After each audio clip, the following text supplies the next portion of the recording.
Hi, Dr. Melissa here. I want to take you guys through a little series of knee exercises. I have an old meniscus injury, and this is a series of stretches and exercises that I give to a lot of my clients to really help them with knee stability. It will also probably feed up towards hip and low back. So it starts with a series. You actually are just gonna sit with one leg bent and one leg straight.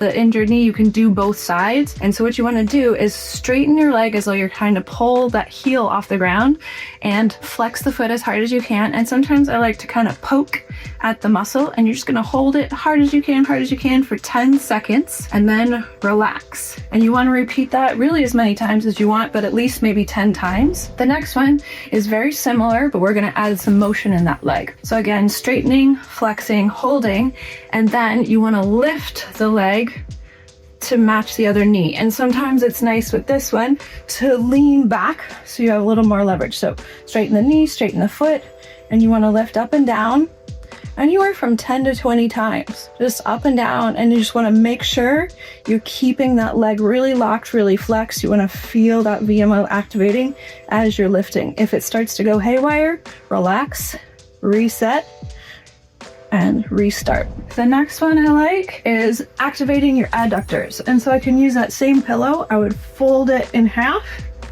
put it between the knees. You just want something that will give you some pressure to push against.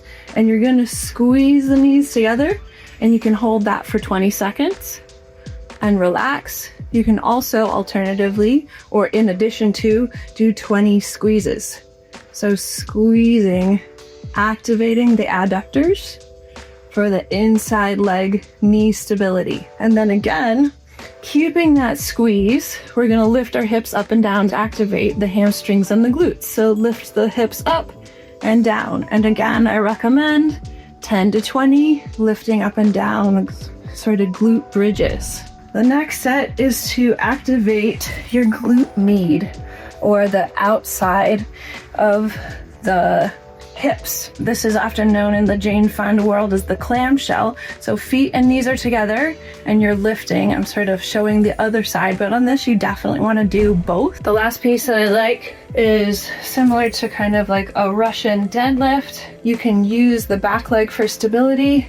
You can also use a weight, and you're gonna hip hinge forward and bend the knee slightly and then lift up. I hope this was helpful, and we'll also do a series of stretches for the major muscle groups. It's good for knees, hips, and back.